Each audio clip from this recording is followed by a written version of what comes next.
सभी को नमस्कार। सनातन संस्था और हिंदू जनजागृति समिति द्वारा आयोजित भाव सत्संग में मैं श्रीमती शिप्रा जोएकर आप सभी का पुनः हार्दिक स्वागत करती हूँ। सर्वप्रथम जगत गुरु भगवान श्री कृष्ण, स्थान देवता, वास्तु देवता, इनके चरणों में हम प्रार्थना करेंगे कि आज का यह भाव सत्संग निर्विघ्न रूप से संपन्न हो।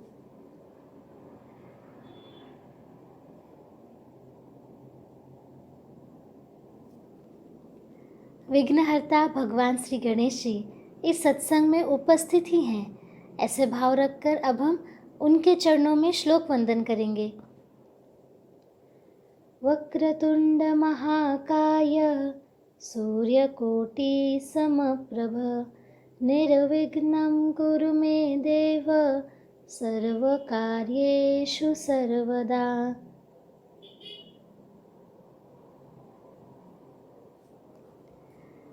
पिछले भाव सत्संग में हमने त्याग और समर्पण इसका महत्व समझ कर लिया था। यदि हमारे साथ किसी का भी वर्तन, किसी का व्यवहार ठीक से ना भी हो, अर्थात वे हमसे प्रेम से बात ना करें या अन्य कुछ, तो भी हमारे मन में उनके प्रति द्वेष नहीं आना चाहिए। छोटे छोटे प्रसंगों में हमें अपनी सहन शक्ति बढ़ानी चाहिए। जितने भी महान व्यक्ति हुए हैं, संत हुए हैं, उन्होंने भी हमें सहनशीलता ही सिखाई है, क्योंकि व्यर्थ प्रतिक्रियाएं देकर हमें अपनी शक्ति खर्च नहीं करनी है। तो जैसे स्वामी विवेकानंद जी हैं, संत ज्ञानेश्वर जी, संत तुकाराम महाराज इत्यादि संत हैं, उनके जीवन से हम यही सीखते हैं। हमारे मन में किसी के लिए भी पूर्वाग्रह हो, प्रतिक्रिया हो, वो नष्ट होकर सभी के प्रति हमारे मन में प्रेम ही होना चाहिए, क्योंकि तभी हम साधना कर सकते हैं। संत सूरदास जी के बारे में तो हमने कल देखा ही कि कितने तड़प और भक्ति से हर समय वे केवल श्री कृष्ण के ही भजन गाते थे, और राधा रानी जी ने प्रसन्न होकर उन्हें दृष्टि दे दी, तो भी संत सूरदास जी ने उन्हें लेने से मना कर दिया, क्योंकि उनका मानना था कि एक बार भगवान के दर्शन हो गए तो फिर अन्य किसी वस्तु के, अन्य किसी के दर्शन करना, किसी को देखना, ये किस बात का, कैसा त्याग और समर्पण है उनका। सूरदास जी का तो त्याग हम वर्णन भी नहीं कर सकते। ऐसे भाव हम में निर्माण हो, इस हेतु हम भी प्रयास करेंगे। अब आगे का विषय आरंभ करने से पूर्व हम भगवान श्री कृष्ण जी के चरणों में शरण जाकर प्रार्थना करेंगे। हे भगवान श्री कृष्ण जी, आपकी ही कृपा से हमें इस भाव सत्संग में उपस्थित रहने की संधि मिल रही है। हे श्री कृष्ण जी, हमें आपके भक्तों की कथाएं, प्रसंग हर भाव सत्संग में सुनाते हैं। इन भक्तों के जैसे ही हमारे मन में भी आपके चरणों के प्रति भक्ति निर्माण हो, समर्पण निर्माण हो, उसके लिए आप ही हमारा मार्गदर्शन कर रहे हैं।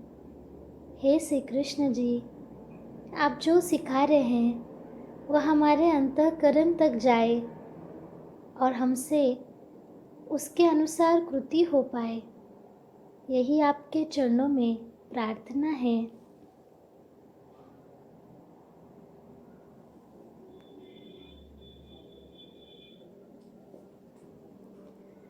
भगवान श्री कृष्ण जी, इनके चरणों में अब हम श्लोक अर्पण करेंगे। कृष्णाय वासुदेवाय हरये परमात्मने प्रणतक्लेशनाशाय गोविन्दाय नमो नमः। वसुदेवसुतं देवं कंसचाणूरमर्दनं देवकी परमानन्दं कृष्णं वन्दे जगद्गुरुम्।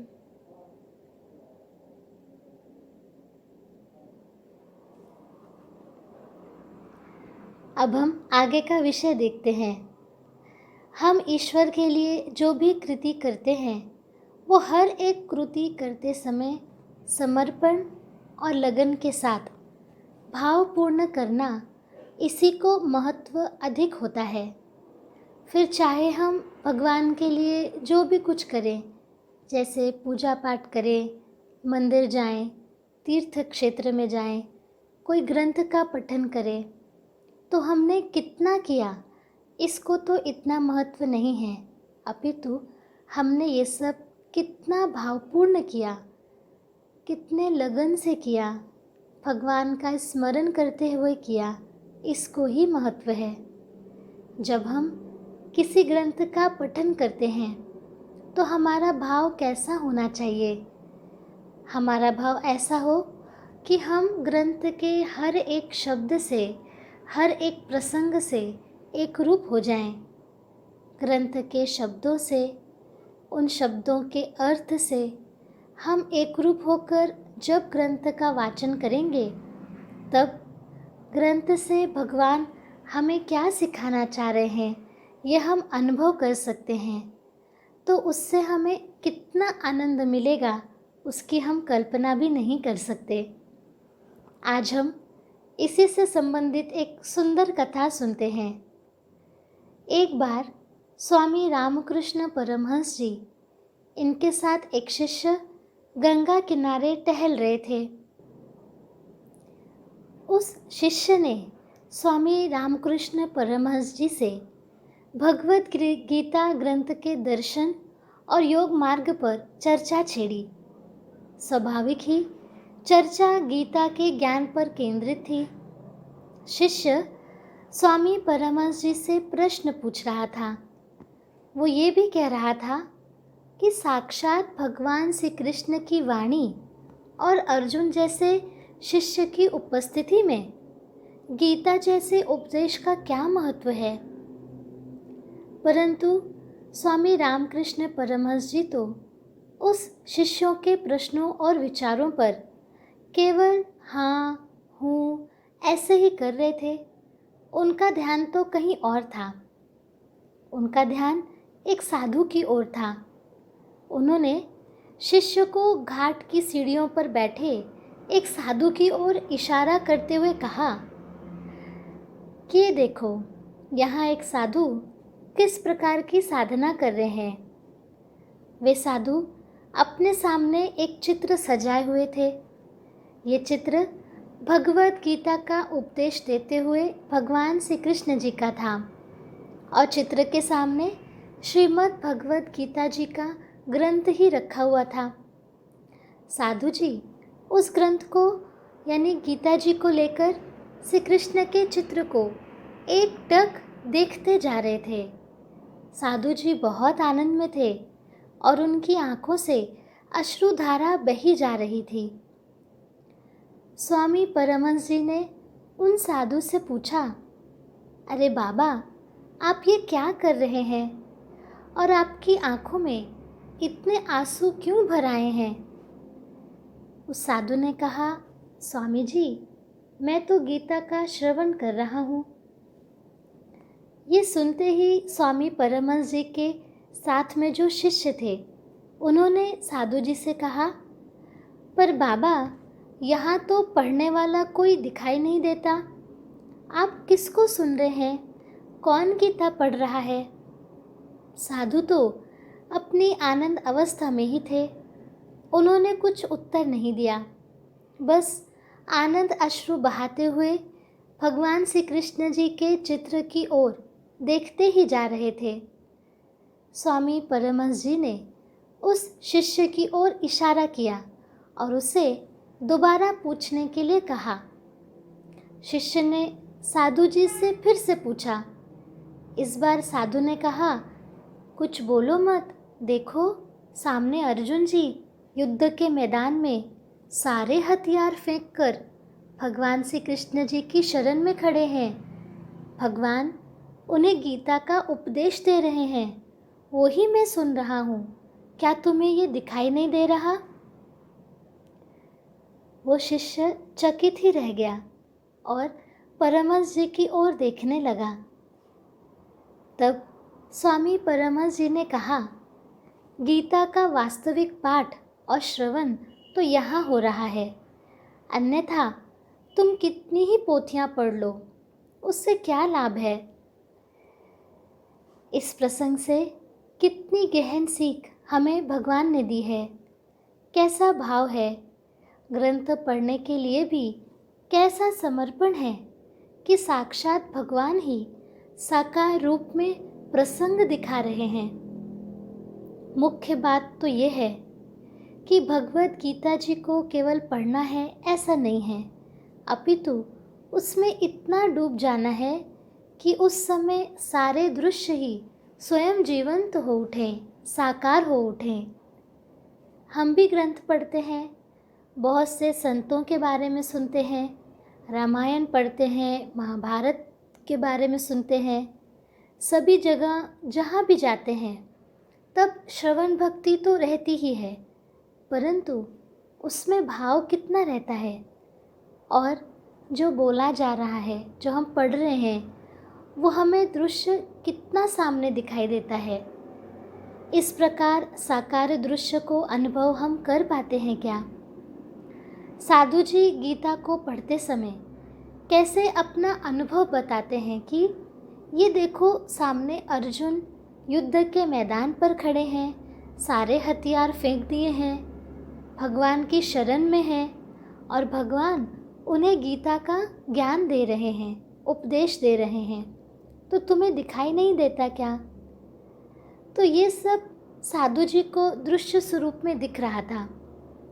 कितना दिव्य अनुभव है।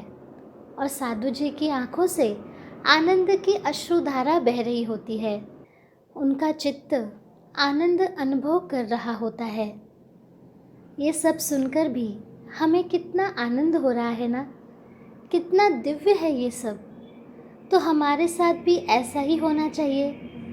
हम भी जब जब साधना के मार्ग पर जाएं, तब ऐसा ही अनुभव करें कि सत्संग में, सेवा में जो भी हमें सुनने को मिलता है देवताओं के बारे में, गुरु के बारे में, तब इतनी एकाग्रता से पूरी तरह उसमें डूब जाएं तो भाव बढ़ता है।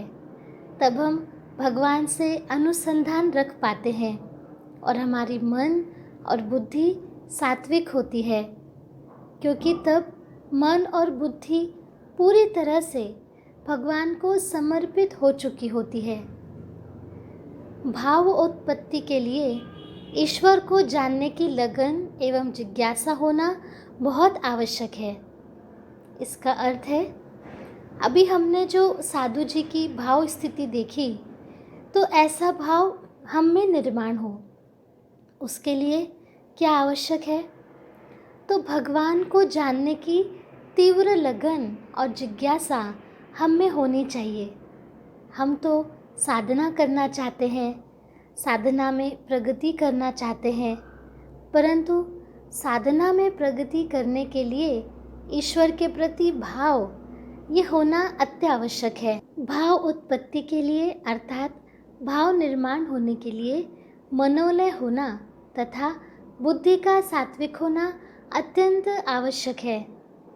मनोलय का अर्थ है मन का समर्पण करना, मन का त्याग करना, मन को नष्ट ही कर देना। अब मन में प्रश्न आएगा कि मन को नष्ट क्यों करना है? क्योंकि कैसे रहता है कि हम लोग व्यवहार में हो या अध्यात्म में हो, हमारा सब कुछ अपने मन के अनुसार ही शुरू रहता है। साधना में हो तब भी सब मनानुसार ही करते हैं। साधना में हम स्वेच्छा से मनानुसार करेंगे तो हम साधना में आगे नहीं जा सकते हैं। इतना ही नहीं तो व्यवहार में भी हम सफल नहीं हो सकते। तो जैसा कि पहले के सत्संगों में हमने देखा था कि व्यवहार में यदि हमें बिजली का काम करवाना है तो हम स्वयं तो ठीक नहीं करते, इलेक्ट्रीशियन को बुलाएंगे। मान लीजिए हमारा पेट खराब है, यानी हम बीमार हैं, तो हम डॉक्टर के पास जाते हैं, वो भी पेट के संबंधित डॉक्टर जो स्पेशलिस्ट है उसके पास हम जाते हैं। परंतु बार बार हम ये बताते हैं कि जब अध्यात्म का विषय आता है तो हम सभी अपने मन से करने लग जाते हैं। जैसे व्यवहार में था कि काम पड़ने पर हम उस क्षेत्र के स्पेशलिस्ट के पास जाते हैं तो ही हमारा काम होता है, वैसे ही अध्यात्म में भी संत अथवा गुरु से पूछ पूछ कर ही हमें करना होता है। अब हम साधना किस लिए कर रहे हैं, अथवा साधना हमारी बढ़नी चाहिए ऐसे हमें क्यों लगता है? क्योंकि हम सुख दुख के फेरे से आगे जाना चाहते हैं। सुख दुख के फेरे में हमें फंसना नहीं है, सुख दुख मिटाना है, इसके लिए हम साधना कर रहे हैं। ईश्वर प्राप्ति के लिए का साधना कर रहे हैं। आनंद मिले इसलिए हम साधना कर रहे हैं, और ईश्वर की कृपा हमें मिले इसलिए हम ये सब कर रहे हैं। तो इसीलिए यदि हमें इतना कुछ चाहिए और हम मन के अनुसार करेंगे, स्वेच्छा से चलेंगे, तो ये ध्येय हम पा नहीं सकेंगे। अब हम इच्छाओं के बारे में बात करें तो संस्कृत में इच्छा शब्द का अर्थ ही है अभिलाषा। अब इच्छा के प्रकार भी हम देखते हैं।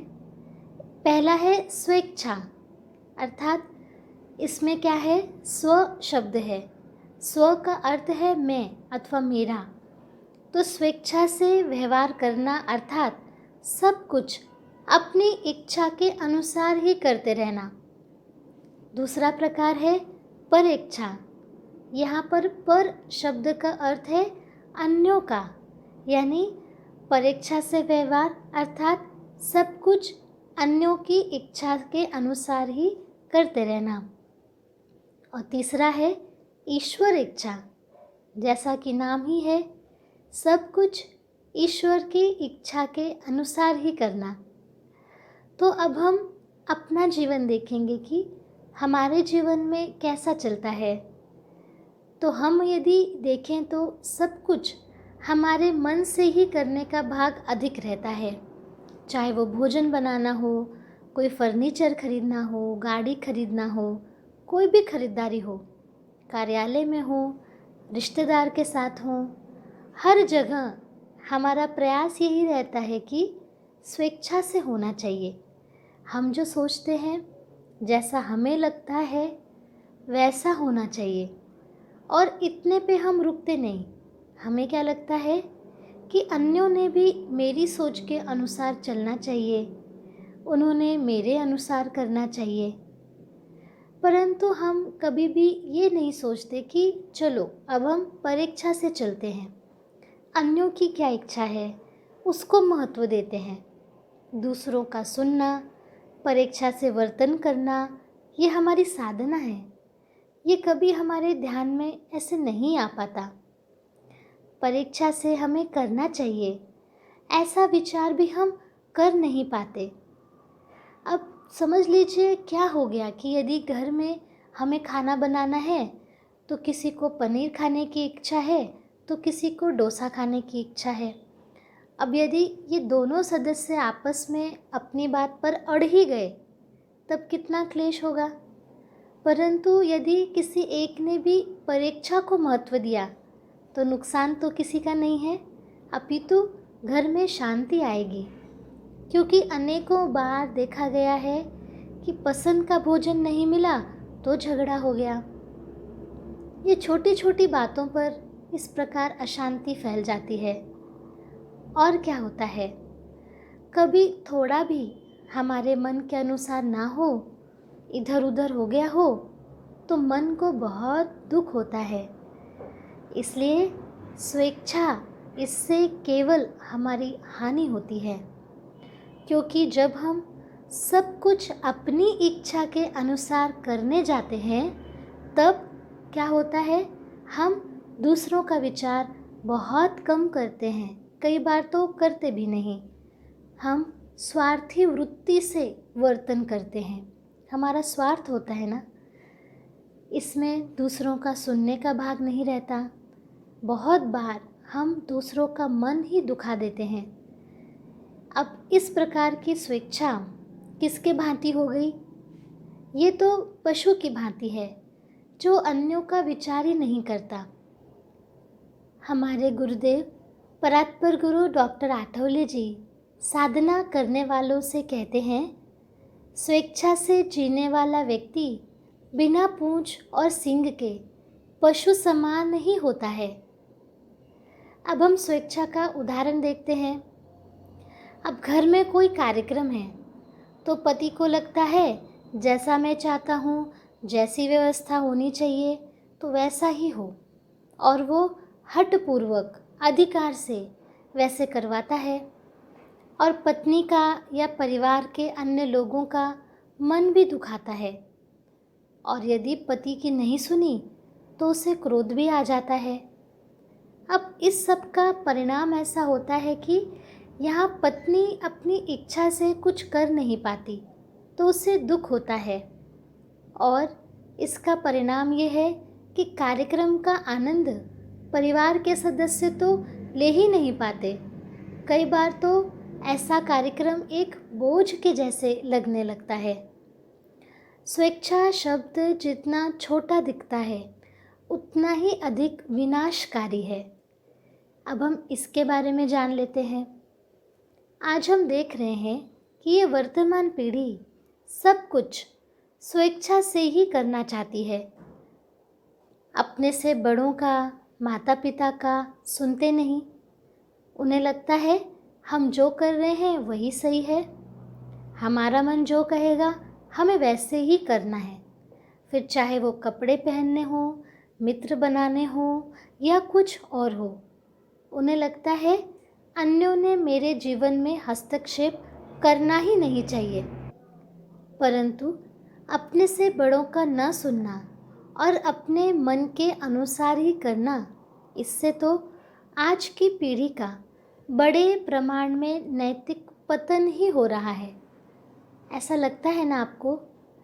इस कारण आज मानव में पशुत्व आ रहा है, अनुशासन ही नहीं है। ऐसी पीढ़ी स्वयं के उद्धार के बारे में, स्वयं की साधना के बारे में कभी सोच भी सकती है क्या? उसे दिशा मिल सकती है क्या? तो नहीं मिल सकती। इसलिए स्वेच्छा का चलन जो आज समाज में बढ़ा है वो हमें उन्नति की ओर नहीं तो अधोगति की ओर ही ले जाता है।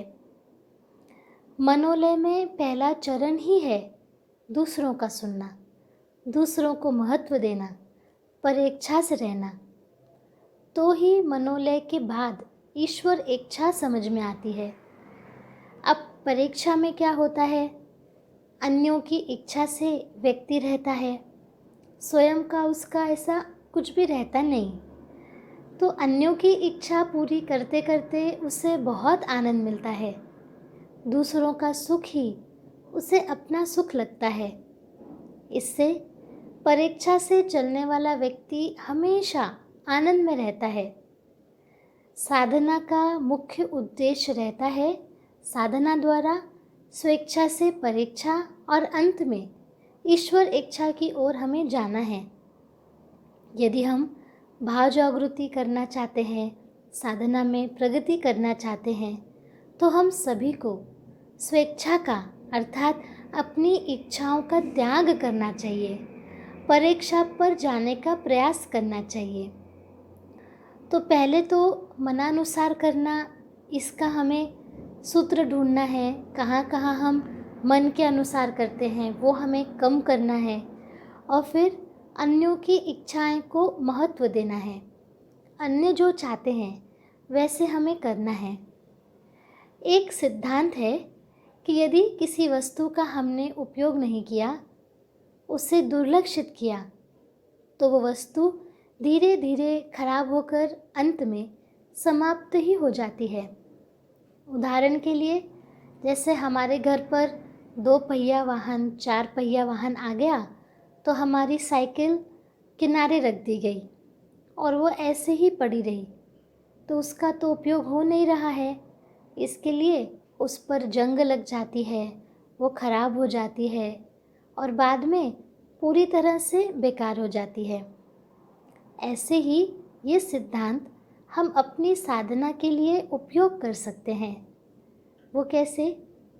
कि जब हम अन्यों की इच्छा को सुनते हैं, उनके अनुसार करते हैं, तो अपने आप ही हमारी इच्छाओं की ओर अनदेखी हो जाती है और हम अपनी इच्छाओं को महत्व नहीं देते।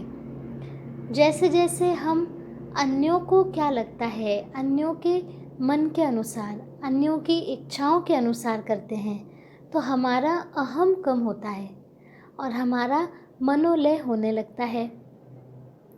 अब इसको थोड़ा समझ लेते हैं।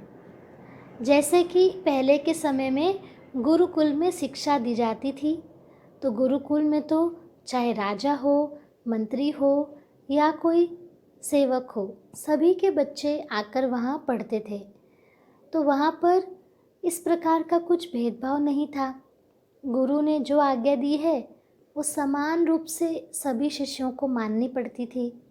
इसके कारण वहाँ जो शिष्य पढ़ते थे वे महान व्यक्ति बनते थे और उनका जीवन अनुशासित रहता था। तो इसीलिए हमें स्वेच्छा से परीक्षा में जाना चाहिए।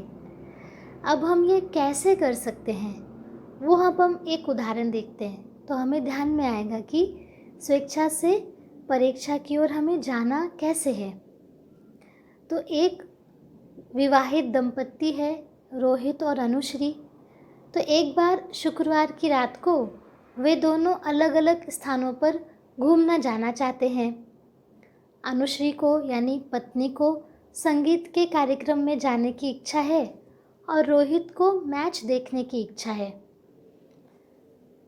जो रोहित है वो साधना करता है, परीक्षा के महत्व को समझता है, इसलिए वो अपनी इच्छा को एक ओर रखकर उसे महत्व न देते हुए अपनी पत्नी की यानी अनुश्री की इच्छा के अनुसार करता है और मैच छोड़कर संगीत के कार्यक्रम में चला जाता है। अब रोहित ने ऐसा किया तो क्या हो गया? उसकी साधना हो गई, उसकी आध्यात्मिक उन्नति हो गई। इस घटना में रोहित ने अपनी पंच ज्ञानेंद्रिय मन और बुद्धि से ऊपर उठकर अपनी इच्छा का त्याग कर दिया, अर्थात अपना मनोलय करने का प्रयास किया। तो प्रसंग तो छोटा सा है, लेकिन इसमें रोहित का कुछ नुकसान हुआ है क्या? बिल्कुल नहीं, अपितु दोनों पति पत्नी में आपसी प्रेम भाव ही बढ़ गया। इसलिए परीक्षा को स्वेच्छा समझना ही इसका पूर्ण रूप से पालन करना है। यानी किसी ने कुछ कहा कि चलो हम ये काम ऐसे नहीं ऐसे करते हैं, तो हमने भी हाँ बोल दिया और वैसे किया। तो इस प्रकार से हमें प्रयास करना है। साधना के लिए नियमित और निरंतर बढ़ते हुए अभ्यास को परीक्षा से यदि हम जोड़ देते हैं तो व्यक्ति का मनोलय आरंभ होता है। यानी हम साधना कर रहे हैं, साधना अर्थात नाम जप करते हैं, आप सभी सत्संग में आ रहे हैं, सत्संग में बताए गए सूत्रों का पालन करने का प्रयास कर रहे हैं, तो यहाँ पर हमने यदि दूसरों की इच्छाओं को महत्व देना आरंभ किया तो ये भी हमारी साधना होती है। अब हम देखेंगे ईश्वर इच्छा, इसके अनुसार हम कैसे चलें। पहली बात तो ये कि ईश्वर की इच्छा क्या है ये हमें समझ में नहीं आ सकता, उसके लिए तो संतों की ही आवश्यकता होती है। हमें साधकों अथवा संत जैसा कहें वैसा करना चाहिए, क्योंकि संत या फिर गुरु इनका संबंध विश्व मन और विश्व बुद्धि से होता है। अतः वे भगवान की इच्छा के अनुसार कार्य करते हैं, यानी भगवान क्या चाहते हैं ये उन्हें पता चलता है। ऐसे गुरु की संतों की सुनना है, उनकी इच्छा के अनुसार करना है, इसी को ईश्वर इच्छा के अनुसार करना कहते हैं।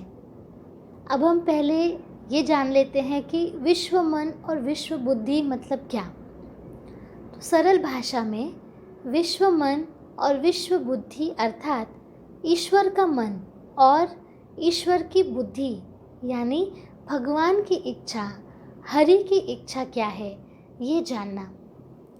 परंतु हमारा क्या है कि हमारी इतनी साधना नहीं है कि हम भगवान की इच्छा को जान सकें, उनके विचारों तक हम पहुंच सकें।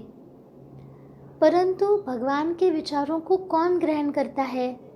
जिनकी साधना अति उच्च हो, वे ही भगवान के विचार ग्रहण कर सकते हैं। इसका उदाहरण है जैसे संत ज्ञानेश्वर जी ने 16 वर्ष की आयु में महान ग्रंथ ज्ञानेश्वरी लिखी। तो कैसे लिखी? विश्व बुद्धि और विश्व मन से वे एक रूप थे, इसलिए वे ऐसा कर सके। हमारे ऋषि मुनियों ने भविष्य में क्या होने वाला है वो पहले ही जाना और लिखा। तो आपको तो पता ही है कि रामायण प्रभु श्री राम जी के जन्म से पूर्व ही लिख दी गई थी। यानी उच्च आध्यात्मिक स्तर के संत गुरुओं को सब ज्ञात होता है, क्योंकि वे भगवान की बुद्धि, भगवान के मन से जुड़े होते हैं। परंतु हमारा मन, हमारी बुद्धि अभी तो इतनी अशुद्ध है ना, तो विश्व बुद्धि और विश्व मन से अनुसंधान कैसे हो पाएगा? हम कैसे ग्रहण कर पाएंगे? तो उसके लिए हमारी साधना बहुत होनी चाहिए। जो तपश्चर्या करते हैं, जिनकी साधना है, जिन्होंने त्याग किया है, ऐसे साधु संत विश्व बुद्धि विश्व मन से एक रूप रहते हैं। उन्हें समझ में आता है कि ईश्वर को कब और क्या अपेक्षित है, भगवान को क्या लगता है। भगवान के तत्व को वे ग्रहण करते हैं क्योंकि उनका मन शुद्ध होता है। और जिन पर गुरु की कृपा दृष्टि है, उन्हें किसी महान कार्य करने के लिए गुरु ने आशीर्वाद दिया है, तो उनकी विश्व बुद्धि और विश्व मन से एकरूपता साध्य हो सकती है। गुरु कृपा से, उनके आशीर्वाद के कारण उन्हें विश्व बुद्धि और विश्व मन से ज्ञान मिलने लगता है। इसलिए हमें क्या करना है? तो हमें तो अभी ये ज्ञान मिलता नहीं है, तो हम ऐसे संतों और ऐसे साधकों का सुनकर यदि हम करेंगे तो वो भी ईश्वर इच्छा ही होती है। हमारे गुरुदेव परात्पर गुरुदेव डॉक्टर जयंत बाळाजी आठवले जी ने साधना करने वाले सभी जीवों को ये बताया है कि स्वेच्छा का वर्तन करने से समाज की हानि कैसे हो रही है। वे कहते हैं, कोई स्वैराचारी अर्थात स्वेच्छा से वर्तन करने वाला घर पर कैसा व्यवहार करता है, इसका समाज से कोई संबंध नहीं होता। परंतु जब वो समाज में स्वेच्छा का वर्तन करने लगता है, तब उसके विकृत व्यवहार का समाज पर दुष्परिणाम पड़ता है। समाज को स्वस्थ बनाए रखना ये हम सभी का कर्तव्य है। समाज अच्छा हो तो ही ऐसा समाज राष्ट्र का रक्षण कर सकता है। राष्ट्र रहे तो ही समाज रहता है, समाज रहे तो ही व्यक्ति रह सकता है। इससे व्यक्ति स्वतंत्रता ये शब्द कितना अयोग्य है ये समझ में आता है। स्वेच्छा का वर्तन अधोगति की ओर ले जाता है, कारण यहाँ मैं अर्थात अहम ये केंद्र बिंदु होता है। व्यक्ति स्वतंत्रता के कारण ही आज के समाज की स्थिति इतनी दयनीय हुई है, उतनी पहले कभी भी नहीं थी। तो गुरुदेव जी के वाक्य कितने सार्थक हैं, इसका हमें अनुभव आता ही है। अब हम जैसे देखते हैं कि विद्यालय है, कार्यालय है या अस्पताल जैसे संस्थान हैं, तो वहाँ पर एक अनुशासन का पालन किया जाता है। जैसे कार्यालय में कोई कहे कि मेरे मन के अनुसार मैं आऊँगा, जितना मेरा मन करे उतना काम करूँगा, तो क्या उसकी नौकरी टिकेगी? नहीं टिक सकती। अस्पताल में कोई आ जाए और कहे मेरा मन है मैं चाहे जहाँ घूमूं ऑपरेशन थिएटर में जा सकता हूँ, अगर वो ऐसा कहे तो क्या डॉक्टर वहाँ उनको अनुमति देंगे? नहीं दे सकते। यानी समाज में स्वेच्छा से वर्तन करना अत्यंत गलत है। अब समाज में कैसा वर्तन किया जाए, इसका ज्ञान न होने पर जो सज्जन व्यक्ति कहे वैसा हम करें, जिससे समाज स्वास्थ्य की रक्षा होती है, और इसे परीक्षा का वर्तन करना कहते हैं। अब हम अगले चरण की ओर मुड़ते हैं। अब तक हमने देखा कि स्वेच्छा से हमें हानि क्या क्या है। स्वेच्छा से हमें वहाँ ना अटक कर हमें अन्यों की इच्छाओं को मान्यता देनी है, महत्व देना है। तो अभी हम अगले चरण पर सज्जन या साधक अथवा संतों के कहे अनुसार वर्तन हमें करना चाहिए। इससे समाज सात्विक होगा। ऐसे वर्तन को ईश्वर इच्छा का वर्तन कहते हैं और इससे हमारी साधना भी हो जाती है। अब इतना कुछ विषय यहाँ हमने सुना तो किसी के मन में ऐसा आ सकता है कि इतना हमें बताया जा रहा है कि हमें अन्यों की इच्छा के अनुसार करना है, तो कैसे हो सकता है? कुछ प्रश्न इस प्रकार के आते हैं कि परीक्षा का पालन किस सीमा तक करना चाहिए? यदि कोई हमें अयोग्य कार्य करने के लिए कहता है तो क्या हमें वहाँ परीक्षा से करना चाहिए अथवा अपने सामान्य ज्ञान का, अपनी बुद्धि का उपयोग करते हुए उसे मना कर देना चाहिए? तो यहाँ हमें ध्यान देना है कि जो भी परीक्षा हमारी साधना में बाधा डालती है वो परीक्षा अयोग्य है, उसका हमें त्याग कर देना चाहिए, वैसा हमें नहीं करना चाहिए। अब यहाँ पर जो भी बताया जा रहा है आध्यात्मिक दृष्टिकोण से है, जहाँ अन्य व्यक्ति की बात सुनकर उनकी इच्छा से करने का उद्देश्य है अपने अहम को कम करना। तो ये सांसारिक दृष्टिकोण से हर जगह नहीं है। तो आगे हम एक उदाहरण से जान लेंगे। उसके पहले और एक प्रश्न देखते हैं। ऐसा प्रश्न आता है कि क्या हम केवल घर और परिवार में परीक्षा से करें अथवा हमारे संपर्क में जो भी कोई व्यक्ति आता है उनकी भी इच्छा हमें माननी चाहिए? अब यहाँ पर पुनः हमें ये ध्यान में रखना है कि जिस बात से हमारी साधना का नुकसान ना हो रहा हो, हमारी साधना में बाधा ना पड़ रही हो, वहाँ पर हम अन्यों की बात मान सकते हैं। अब ये सब समझने के लिए हम एक उदाहरण देखते हैं। यदि कोई व्यक्ति हमें प्रतिदिन अपने साथ सिनेमा देखने के लिए अर्थात पिक्चर देखने के लिए कहता है तो हमें ऐसा नहीं करना चाहिए। ऐसा इसलिए क्योंकि हमारे पास हर दिन पिक्चर देखने के लिए जाने के लिए समय इतना नहीं है। हमारे पास सांसारिक जवाबदारियां हैं, हमारे कर्तव्य हैं, साथ ही साथ हमें साधना भी करनी है। हर दिन कैसे संभव होगा? परंतु यदि हमारा मित्र हमें प्रत्येक सप्ताह पिक्चर देखने के लिए कहता है तो यद्यपि हम इसे समय व्यर्थ करना मानते हैं, परंतु परीक्षा के दृष्टिकोण से हम ऐसा कर सकते हैं। और एक उदाहरण देखते हैं। मान लीजिए आपके सत्संग का समय हो गया, आपको सत्संग में जाना है और उसी समय ठीक आपके परिवार का कोई सदस्य आपको बाज़ार चलने के लिए कहता है, तो वहाँ हम एक सामान्य दृष्टि से देख सकते हैं कि उसी समय बाज़ार जाना अत्यंत आवश्यक है अथवा हम एक दिन बाद भी जा सकते हैं, क्योंकि सत्संग तो हर बार हमें मिलता नहीं। तो वहाँ हम सत्संग को प्राधान्यता दे सकते हैं क्या, ऐसे हमें देखना चाहिए। तो जहाँ भी हमारी साधना को बाधा न पहुँचे उस प्रकार की परीक्षा का हम पालन कर सकते हैं। तो यहाँ भी हम एक बात और ध्यान में रख सकते हैं कि कभी हमें ये ध्यान में न आ रहा हो कि परीक्षा क्या है, इसमें हमें क्या करना चाहिए, तब वहाँ पर आध्यात्मिक दृष्टि से उन्नत साधक, संत अथवा गुरु से हमें इस विषय में मार्गदर्शन लेना चाहिए, क्योंकि वहाँ पर हमारी साधना का विषय होता है। और भी प्रश्न आते हैं कि हमने परीक्षा का पालन किया, ठीक है, मान लिया हमने अन्यों की इच्छा के अनुसार किया, परंतु करते समय मन का विरोध हो रहा हो, गुस्सा भी आ रहा हो, तो कितना लाभ होगा?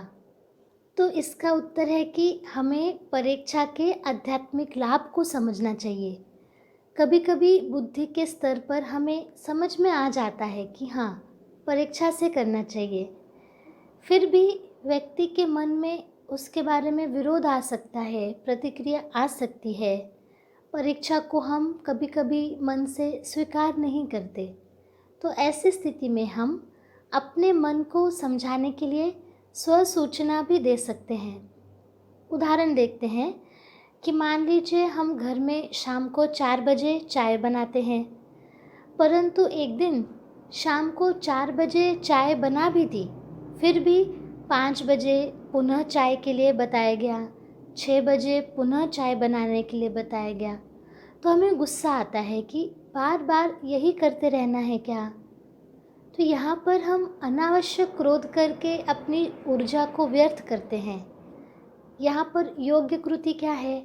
प्रार्थना करना और परीक्षा मानकर चाय बनाकर दे देना, और उसके लिए हम स्वसूचना भी ले सकते हैं। तो ये विषय हमने पहले के सत्संगों में देखा ही है। परीक्षा और ईश्वर इच्छा में रहने के लिए साधक को अपनी बुद्धि एवं मन को निरंतर सात्विक करने के लिए प्रयास करना पड़ता है। मन और बुद्धि को सात्विक करने का सबसे उत्तम उपाय है संतों के ग्रंथों का अध्ययन करना। संत लिखित ग्रंथों में ईश्वर की कृपा, ईश्वर की शक्ति, उनका चैतन्य बहुत बड़ी मात्रा में होता है। इसलिए उनका अध्ययन, न केवल अध्ययन तो चिंतन मनन करने से हमारा मन और बुद्धि सात्विक होने लगती है। फिर जब हमारी मन और बुद्धि सात्विक होती है तो हम अध्यात्म का ज्ञान ग्रहण कर सकते हैं और भगवान को जानने का प्रयास कर सकते हैं। जब हमें भगवान की अनुभूति आती है, उनके अस्तित्व का भान होता है, तो हमारी बुद्धि को पता चलता है कि भगवान में ही सर्वोत्तम आनंद है, उन्हीं में सारी हमारी इच्छाएं हैं, वही हमारा ध्येय है। बुद्धि के निश्चय करने पर साधना श्रद्धापूर्वक होने लगती है। फिर हमें अनुभूतियाँ आती हैं, साधना में प्रगति होती है, भाव निर्माण होता है और ईश्वर की ओर हम जाने लगते हैं। भाव उत्पत्ति के लिए अर्थात भाव निर्माण होने के लिए ईश्वर को जानने की तीव्र लगन और जिज्ञासा होना अत्यंत आवश्यक है। ये दो ऐसे गुण हैं जिनके बल पर हमारा मन और हमारी बुद्धि, इनका लय शीघ्र होता है, अर्थात ईश्वर के चरणों में हमारा मन अर्पण होता है, बुद्धि अर्पण होती है और हम साधना अच्छी करने का प्रयास कर सकते हैं। हमारी छोटी सी बुद्धि कहाँ और भगवान की व्यापक बुद्धि कहाँ? हम अपने भविष्य को तो नहीं जान सकते, हमारी भलाई किस में है वो भी हमें कई बार पता नहीं चलता, परंतु भगवान को तो ये सब पता है।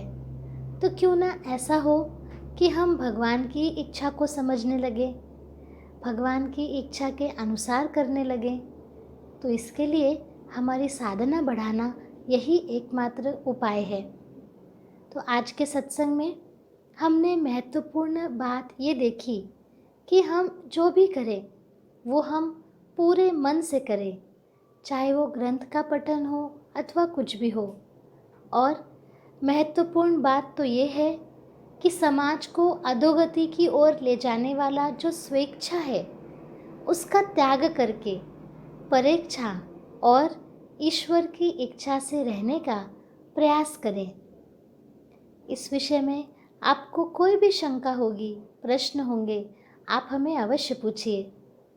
हम भगवान श्री कृष्ण, वास्तु देवता, स्थान देवता के चरणों में कृतज्ञता व्यक्त करते हैं कि आपकी ही कृपा से हमें आज यह सत्संग का लाभ मिला।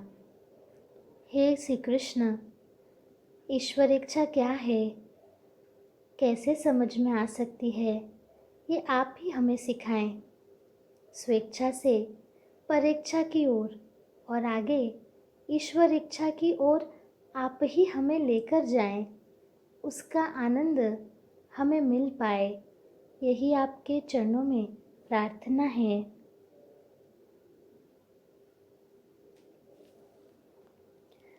आज के भाव सत्संग के लिए इतना ही। मिलते हैं कल के भाव सत्संग में। सभी को नमस्कार।